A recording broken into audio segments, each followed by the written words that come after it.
Welcome to burning topic. RSS అక్షరాలు మూడే, కానీ భారత వర్తమాన రాజకీయాలపై ఈ సంస్థ చూపే ప్రభావం అంతా ఇంతా కాదు. ఇవే మూడు అక్షరాలు కొందరి గుండెల్లో రైళ్లు పరిగెత్తిస్తాయి, మరికొందరిని ఆపదలో ఆపన్న హస్తంలా ఆదుకుంటాయి, ఇంకొందరిని వేలు పట్టుకుని భారతమాత సేవ కోసం నడిపిస్తాయి. ఇంతకీ ఏంటి ఆర్ఎస్ఎస్? ఇది ఒక రాజకీయ సంస్థ, లేదంటే భారత్ని హిందూ దేశంగా మార్చాలని కంకణం కట్టుకున్న కట్టర్ హిందూ సంస్థనా? ఈ సంస్థ ముస్లింలను వ్యతిరేకిస్తుందా? రాష్ట్రీయ స్వయం సేవక్ సంఘ్ 100 ఏళ్లు పూర్తి చేసుకున్న సందర్భంగా ఈ ప్రశ్నలకు జవాబులు వెతుకుదాం ఇవాల్టి బర్నింగ్ టాపిక్ లో.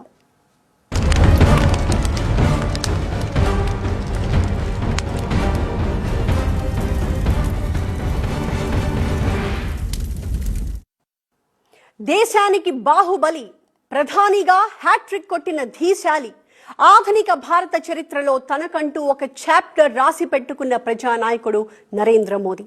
నైతిక స్థైర్యం కొరవడి ఓటు బ్యాంకులు గల్లంతవుతాయని గత ప్రభుత్వాలు పక్కన పెట్టిన విధానాల్ని మోదీ ప్రభుత్వం పట్టాలెక్కించింది అంటే, దౌత్యపరంగా సంచలన నిర్ణయాలతో శత్రు దేశాల్ని కట్టడి చేస్తోంది అంటే, అడ్డంకులని అధిగమిస్తూ వికసిత్ భారత్ వైపు అడుగులేస్తూ విప్లవాత్మక నిర్ణయాలతో దేశ గతినే మార్చేస్తోంది అంటే, ఆ ధైర్యం వెనక ఓ ధీమా ఉంది. మోదీ కటౌట్ బ్యాక్గ్రౌండ్ లో మరొకటేదో ఉంది. ఏంటది?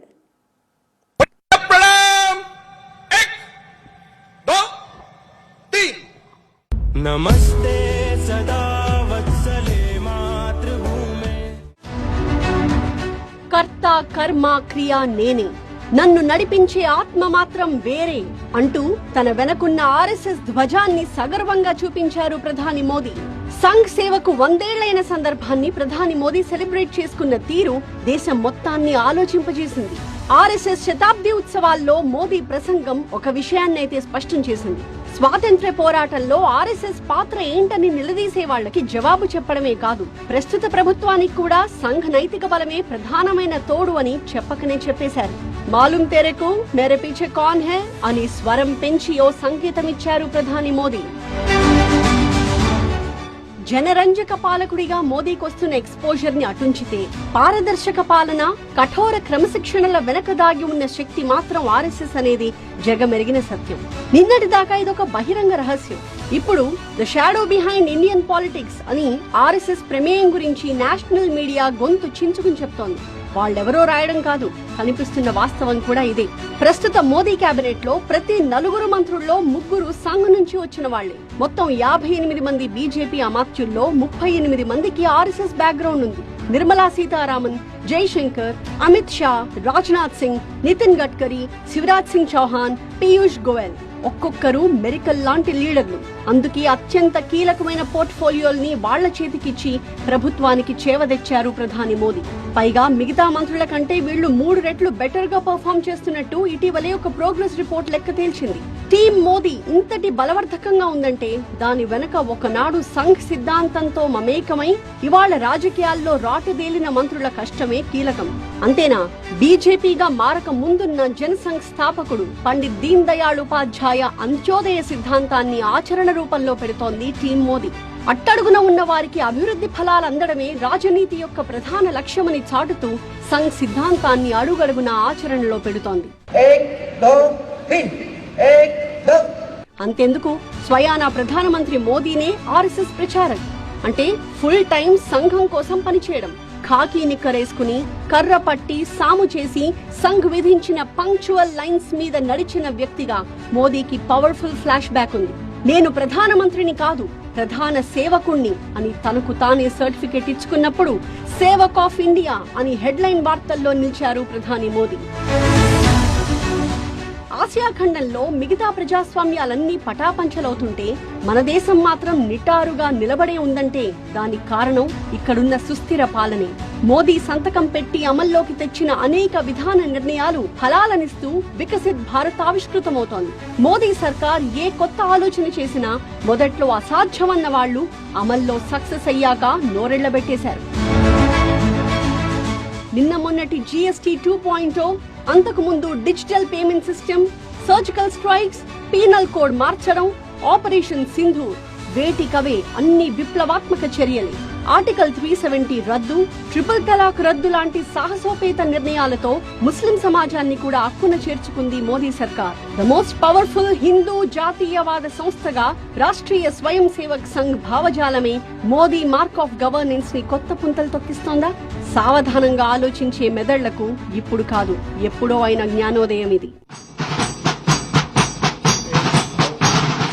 విజయాలతో పాటే విమర్శలు, విద్య, వాణిజ్యం, ఆహార విధానాలపై సంఘ్ ప్రభావాన్ని తప్పుబట్టే రాజకీయ శక్తులు ఉన్నాయి. ఆర్ఎస్ఎస్ విద్యా సంస్థల టెక్స్ట్ బుక్ విద్యా భారతిని ప్రభుత్వ కరికులంలో చేర్చడం, చరిత్ర పుస్తకాల్లో హిందూ భావజాలాన్ని ప్రచారం చేయడం ఇవన్నీ వివాదాలకు కేంద్ర బిందువులవుతున్నాయి. ప్రభుత్వంలో ఆర్ఎస్ఎస్ ప్రమేయం మైనారిటీల ఉనికిని, హక్కులను దెబ్బతీస్తుందని, దేశాన్ని హిందుస్థాన్ గా మార్చే ప్రయత్నం జరుగుతోందని విమర్శకుల దండయాత్ర జరుగుతూనే ఉంది. బ్రిటిష్ వాళ్లకు ఆర్ఎస్ఎస్ సపోర్ట్ చేసింది అంటూ లేటెస్ట్ గా హిస్టరీని తవ్వుతోంది కాంగ్రెస్ పార్టీ. కానీ మన భారతీయ చరిత్ర, మన సంస్కృతి, సంప్రదాయాలు, మన జాతి గర్వించదగ్గ మహాపురుషులు, వీరుల చరిత్రని రానున్న తరాలకు అందించాల్సిన బాధ్యత మన మీద లేదా అని ప్రశ్నిస్తోంది ఆర్ఎస్ఎస్. అంతేనా, వందల ఏళ్ల బానిసత్వం నుంచి విముక్తమైన ఇంకా బానిస భావజాలం పూర్తిగా పోకపోవడానికి కారణం మనం మన సనాతన సంస్కృతికి దూరం కావడమే అనేది ఆ సంస్థ ఉద్దేశ్యం. దేశ స్వాతంత్ర్యం తర్వాత ఆర్ఎస్ఎస్ అణచివేతకు కుట్రలు చేశారని, ప్రధాన స్రవంతిలోకి రాకుండా అడ్డుకునే ప్రయత్నాలు జరిగాయని, గురూజీ గోల్వాల్కర్ పై అక్రమ కేసులు పెట్టి జైలు పాలు చేసినట్టు అభియోగాలున్నాయి.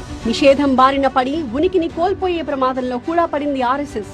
మహాత్మా గాంధీ హత్యకు సంబంధించిన ఆరోపణలతో 1948లో ఒకసారి, ఎమర్జెన్సీ సమయంలో రెండోసారి, 1992లో బాబ్రీ మసీదు కూల్చివేత తర్వాత మరోసారి, మొత్తం 3 సార్లు సంఘ్ పై బ్యాన్ పేరుతో వేటుపడింది. కానీ గాంధీ హత్యకు సంఘానికి ఎలాంటి సంబంధం లేదని సాక్ష్యాధారాలతో సహా తేలింది. అంతే, నిషేధం మబ్బు వీడిపోయింది. ఆ దారిలోనే తర్వాతి కాలంలోనే మిగతా 2 నిషేధాలు బుట్టదాఖలయ్యాయి. ప్రస్తుతం ఆర్ఎస్ఎస్ పూర్తి చట్టబద్ధ సంస్థ. సంఘ్ ఆదేశిస్తుంది, మోదీ ఆచరిస్తారు అనే క్యాంపెయిన్ విస్తృతంగా జరుగుతోందంటే దేశ ప్రగతిలో ఆర్ఎస్ఎస్ ప్రమేయాన్ని బేషరతుగా సర్టిఫై చేసినట్టేగా. జీవన సాఫల్యం అంటే మంచి చదువు, మంచి ఉద్యోగం, సుఖప్రదమైన జీవితం, ఇంతేనా? వీటితో పాటు సంస్కారం, సామాజిక బాధ్యత, కన్న తల్లి పట్ల, కన్న తల్లి కంటే ఎక్కువైన దేశం పట్ల ప్రేమ, ఈ దేశం కోసం ఏదైనా చెయ్యాలి అనే ఒక సమున్నతమైన ఆశయం, ఇలాంటి వ్యక్తిత్వం ఉన్న మనుషుల సమూహంతోనే ఒక మంచి సమాజం నిర్మాణం అవుతుంది. ఈ లక్ష్య సాధన కోసం ఏర్పాటైందే రాష్ట్రీయ స్వయం సేవక్ సంఘ్. శాఖల్లో నేర్పేది కూడా ఇదే.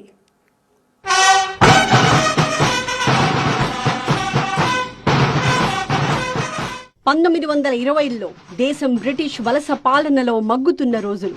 మరోవైపు ఖిలాఫత్ ఉద్యమం సమయంలో హిందూ ముస్లిం మత ఘర్షణలు. మనుషుల్లో జాతీయవాదం పెరిగితే తప్ప, హిందూ సమాజాన్ని ఏకం చేస్తే తప్ప మనుగడ అసాధ్యమన్న అత్యవసర పరిస్థితుల్లో మొగ్గ తొడిగింది ఆర్ఎస్ఎస్.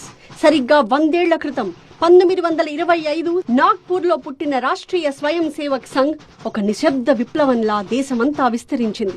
4-5గురితో ఆరంభమై అతి స్వల్ప కాలంలోనే ఆ సంఖ్య 100,000కు చేరుకుంది. ఈ దేశం పట్ల, ధర్మం పట్ల నిష్ఠ కలిగిన పరిపూర్ణమైన వ్యక్తిత్వాలను తీర్చిదిద్దడం, అలాంటి వ్యక్తుల కలయికతో విలువలతో కూడిన సమాజాన్ని నిర్మించడం, దేశానికి పునర్వైభవాన్ని సాధించడం, ప్రపంచంలోనే భారత్ ను విశ్వ గురువుగా నిలపడం, ఇది సంఘ్ లక్ష్యం. దేశం కోసం పూర్తి సమయం కేటాయించాలి. తమ కోసం ఏది ఆశించకుండా త్యాగ నిరతితో పనిచేయాలి. ఇలాంటి షరతుల మీదే ప్రచారకుల నియామకం జరిగింది. ప్రస్తుత మన ప్రధాని మోదీ జర్నీ కూడా అలా సంఘ్ ప్రచారక్గానే మొదలైంది. పండిత్ దీన్ దయాళ్ ఉపాధ్యాయ, శ్యామా ప్రసాద్ ముఖర్జీ, నానాజీ దేశ్ముఖ్, అటల్ బిహారీ వాజ్పేయి, లాల్ కృష్ణ అద్వానీ, బలరాజ్ మధోక్, ఇలా అనేక మంది గొప్ప నాయకులను తీర్చిదిద్దింది సంఘమే. రాజకీయ క్షేత్రంలోనూ సంఘ్ సిద్ధాంతంతో పనిచేసే ఒక సంస్థ అవసరమనే నాటి సంఘ్ పెద్దల ఆలోచనకు ఆచరణ రూపమే 1952లో ఏర్పాటైన జనసంఘ్. ఈ సంస్థే 1980లో భారతీయ జనతా పార్టీగా రూపాంతరం చెందింది. ఆ సిద్ధాంతాలనే పుణికిపుచ్చుకుంది. ఇక సంఘ్ స్థాపకులు డాక్టర్ కేశవరావు బలీరామ్ హెడ్గేవార్, ఆ తర్వాత మాధవ సదాశివ గోల్వాల్కర్, బాలాసాహెబ్ దేవరస్, ఈ ముగ్గురు వరుసగా సంఘాలకులుగా సంఘానికి మార్గదర్శనం చేశారు. సిద్ధాంతాన్ని విస్తరించే క్రమంలో ఉండగానే సంఘ్ పై గాంధీ హత్య పేరుతో పెద్ద నింద పడింది. సాక్ష్యాధారాలతో సహా సంఘ్ ప్రమేయం లేదు అని తీర్పొచ్చాక ఆర్ఎస్ఎస్ ఆ నింద నుంచి కడిగిన ముత్యంలా బయటపడింది. ఆ తర్వాత సంఘ్ కార్యం వెనుతిరిగి చూడలేదు. వివిధ రంగాల్లో శాఖోపశాఖలుగా విస్తరించింది. సంఘ విస్తరణ బాధ్యతను నాటి ప్రచారకులైన దత్తోపంత్ ఠెంగ్డే, యశ్వంతరావు కేల్కర్, బాలాసాహెబ్ దేశ్ పాండే, ఏక్నాథ్ రానడే, దీన్ దయాళ్ ఉపాధ్యాయ, దాదాసాహెబ్ ఆప్టే లాంటి వారు తమ భుజ స్కంధాల మీద వేసుకుని వివిధ రంగాల్లో సంస్థలను ప్రారంభించి సంఘ్ విస్తృతిలో కీలకంగా మారారు. 60,000కు పైగా శాఖలు, కోట్లాది స్వయం సేవకులు, 500 అనుబంధ సంస్థలు, 30,000 పాఠశాలలు, 90 లక్షల మంది బిఎంఎస్ కార్మిక సభ్యులు, 50 లక్షల మంది ఏబీవీపీ కార్యకర్తలు, 10 కోట్ల మంది బీజేపీ కార్యకర్తలు, 70 లక్షల మంది విశ్వ హిందూ పరిషత్ సభ్యులు, 3 లక్షల మంది బజరంగ్ దళ్ కార్యకర్తలు. ఇవి చాలు సంఘ్ బలగం ఎంతో చెప్పడానికి. ఇలా ఒక్క భారతదేశంలో మాత్రమే కాదు, ప్రపంచ వ్యాప్తంగా కనీసం 80 దేశాల్లో సంఘ్ విస్తరించింది. సామాజిక సమరసతా మంత్రంతో మనుషులను ఒక్కటి చేస్తోంది. మీకు వ్యక్తి ముఖ్యమా, సంస్థ ముఖ్యమా, దేశం ముఖ్యమన్నప్పుడు అన్నిటికంటే ముందు దేశం ముఖ్యము, ఆ తర్వాత సంస్థ, ఆ తర్వాత వ్యక్తి. నేషన్స్ ఫస్ట్ అనేటువంటి ఆలోచనతో రాష్ట్రీయ స్వయంసేవక సంఘ్ పనిచేస్తుంది. ఆర్ఎస్ఎస్ పంచ పరివర్తన్ పేరుతో 5 అంశాల్ని నిర్దేశించుకుంది. మొదటిది కుటుంబ ప్రబోధన్. కుటుంబ వ్యవస్థ దృఢంగా నిలిచేందుకు మన పూర్వులు 5 విధి విధానాలను ఏర్పరిచారు. భజన, భోజనం, భాష, వేషధారణ, నివాసం. వీటిని సక్రమ పద్ధతిలో పాటిస్తే శారీరక, మానసిక స్థితి సవ్యంగా ఉంటుంది. ఇరుగు పొరుగుతో సత్సంబంధాలు పెరుగుతాయి. రెండోది పర్యావరణాన్ని పరిరక్షించడం. పంచపరివర్తన విషయంలో ప్రజల్లో అవగాహన పెంచాలి. పర్యావరణం ముఖ్యంగా కూడా పర్యావరణం ఉంది. పర్యావరణం విషయంలో కూడా మనం చాలా మొదటి నుంచి కూడా ఈ ప్లాస్టిక్ వ్యతిరేకంగా మనం పనిచేస్తూ వస్తున్నాము. మూడోది సమరసత. హిందువులందరినీ సంఘటితం చేయాలని సంకల్పం తీసుకోవడం. నాలుగోది స్వదేశీ మంత్రం. ఒక వినియోగదారుడిగా స్వదేశీ ఉత్పత్తుల్ని మాత్రమే ఉపయోగించడం. ఐదవది హక్కుల కంటే పౌర విధులకు ప్రాధాన్యం ఇవ్వడం. పంచ పరివర్తనలోని ఈ 5ంటిని ఆచరిస్తూ అందమైన జీవన విధానంతో పాటు అద్భుత భారతాన్ని నిర్మించాలన్నదే సంఘాశయం. సంఘం అంటే సమగ్రత, సమన్వయం, సంఘటన. ఇదే సంఘ్ విశిష్టత. ఒక స్వయం సేవక్ వ్యక్తిత్వ నిర్మాణం కేవలం సంఘ శాఖలో మాత్రమే జరగదు. శాఖలో అభ్యాసం కేవలం గంట మాత్రమే. ఆ తర్వాత అక్కడ నేర్చుకున్న సంస్కారాలను అనుక్షణం బాహ్య ప్రపంచంలో ఆచరణలో పెట్టడమే సంఘ్ విజయ రహస్యం. దేశం పట్ల నిబద్ధత మాత్రమే కాకుండా చిన్నప్పటి నుంచే సేవాభావాన్ని నింపడం, బస్తీ సేవా కార్యక్రమాల నుంచి ప్రకృతి వైపరీత్యాల్లో సేవలు చేసేదాకా సైనికుల్లాగా తీర్చిదిద్దడం కేవలం సంఘానికే సాధ్యమైంది.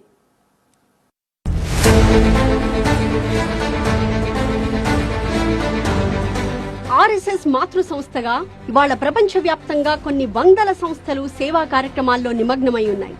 సేవా భారతి, వనవాసి కళ్యాణాశ్రమ్, భారత్ వికాస్ పరిషత్ వంటి సంస్థలు అంకిత భావంతో ఇప్పటికే కొన్ని వేల గ్రామాల్లో తమ సేవలందిస్తున్నాయి. ఇంకా ధార్మిక క్షేత్రం, రాజకీయ, విద్యార్థి, మహిళ, కార్మిక, కర్షక ఇలా విభిన్న రంగాల్లోనూ బీజేపీ, ఏబీవీపీ, బీహెచ్పీ, బీఎంఎస్, బీకేఎస్ ఇలా అనేక సంస్థలు వారికి నిర్దేశించిన పనితో పాటు అనేక సేవా కార్యక్రమాలు నిర్వహిస్తున్నాయి. అందుకే ఒక్క మాటలో చెప్పాలంటే మానవ సేవే మాధవ సేవ. ఆర్ఎస్ఎస్ మూల సిద్ధాంతం ఇదే. అందుకే అత్యంత కఠినమైన పరిస్థితుల్లో కూడా మొక్కవోని దీక్షతో సేవలందించి ఆపద్బాంధవులనిపించుకున్నారు సంఘ్ స్వయం సేవకులు. భారతదేశంలో 80,000 గ్రామాల్లో ప్రతినిత్యము కూడా ఉదయము సాయంత్రము యువకులు పెద్దలు కలిసి వాళ్ళు పరిపూర్ణ మానవులుగా అవుతూ యోగా, కరాటే, దేశభక్తి గీతము, సంచలన్ ఇటువంటి కార్యక్రమాలతో పరిపూర్ణ మానవులుగా తయారవుతున్నారు. ఆర్ఎస్ఎస్ సేవాభావానికి, స్వయం సేవకుల మొక్కవోని ఆత్మవిశ్వాసానికి, నిర్భీతికి అతిపెద్ద ఉదాహరణ 1977 నాటి దివిసీమ ఉప్పెన. శవసేన అనే పేరుతో సాహసోపేతంగా ఆకలి దప్పులకు ఓర్చి ఆనాడు స్వయం సేవకులు అందించిన సేవలను అక్కడి జనం ఇప్పటికీ తలుచుకుంటారు. ఇంత పెద్ద శవాలు ఉన్నాయి, ఎక్కడ చూసినా ఏడుస్తున్నారు మనుషులు, రోదన ఆక్రందన ఉంది. ఒకటి మేము అనుకున్నాము, నాయబడి అన్నాడు ఏం చేద్దామంటే నేను అన్నా ఒకటి శవాలు కనపడుతున్నాయి, శవాలు దానం చేద్దాం. మరి కట్టెలు అక్కడ దొరకవు, కిరోసిన్ తీసుకొని దానం చేసినాం. మేము ఒక 16 మంది స్వయం సేవకులు కలిసి ఒక 2 బ్యాచ్లు ఏర్పడి మేము గ్లోవ్స్ పెట్టుకొని ఈ హ్యాండ్ పెట్టుకొని మాస్క్ పెట్టుకొని మేము రామనామ సత్య అనుకుంటూ మేము దాన సంస్కారం చేసినాము. 1993 నాటి లాతూర్ భూకంపం, మొన్నటి కేరళ వైనాడ్ కొండ చర్యలు విరిగిపడ్డ భయానక ఘటన, ఇప్పుడు ఉత్తరాది క్లౌడ్ బర్స్ట్లు, వరద విలయాల దాకా ఎక్కడ ఆపదుంటే అక్కడ తక్షణం వచ్చి నిలిచింది ఆర్ఎస్ఎస్. ముఖ్యంగా ఆర్ఎస్ఎస్ ఆధ్వర్యంలో నడిచే సేవా భారతి సంస్థ దేశవ్యాప్తంగా అనేక బస్తీల్లో జనానికి ఆసరానిస్తోంది. చదువు సంస్కారాలతో పాటు వాళ్ల కాళ్ల మీద వాళ్లు నిలబడేలా అనేక ప్రాజెక్టులతో వారికి శిక్షణనిస్తోంది సేవా భారతి. ఇక గిరిజన ప్రాంతాల్లో విదేశీ శక్తుల మత మార్పిడులకు అడ్డుకట్ట వేస్తూ అక్కడి పిల్లలకు విద్యాబుద్ధులను అందిస్తూ అక్కడి యువకులకు వివిధ రకాల ప్రాజెక్టులతో శిక్షణనిస్తోంది వనవాసి కళ్యాణాశ్రమం.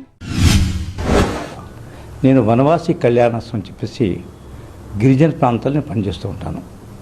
గిరిజన ప్రాంతాల్లో వనవాసి చేతలు మా కార్యక్రమాలు ఈ రోజున 22,000 ప్రాజెక్ట్స్ గిరిజన దేశంలో మేము చేస్తాం. మొత్తం కూడా విద్యా విషయంలో కానివ్వండి, చికిత్స విషయంలో కానివ్వండి, తర్వాత ఆర్థిక వికాసం విషయంలో కానివ్వండి, అదేవిధంగా ధర్మ సంస్కృతి పరంపర విషయంలో కానివ్వండి, ఆటల లోపల ప్రావీణ్యం పొందడంలో కానివ్వండి, ఇవన్నీ విషయాలు మనం చేస్తుంది. ఆ విధంగా దేశం లోపల ఈ ఆలోచనతో పనిచేసే సంస్థ 1వ నెంబర్లో ఉందని తప్పకుండా చెప్పవచ్చు. అందరూ నమస్తే సదా వత్సలే మాతృభూమే, నమస్తే సదా వత్సలే మాతృభూమే. దేశ హితం కోసం పాటుపడుతూ సామాజిక సమరసతను రక్షించే క్రమంలో వేలాది మంది స్వయం సేవకులు అనేక కష్టాలను ఎదుర్కొన్నారు. కొందరు దేశం కోసం ప్రాణాలను బలిచ్చారు. కానీ భరతమాత విషయంలో స్వయం సేవకుల స్ఫూర్తి మాత్రం ఒక్కటే, తేరా వైభవ్ సదా రహేమా, హమ్ దిన్ చార్ రహే యా నా రహే. ఇది ఇవాల్టి బర్నింగ్ టాపిక్. మరో అంశంతో మళ్ళీ కలుద్దాం. చూస్తూనే ఉండండి TV9.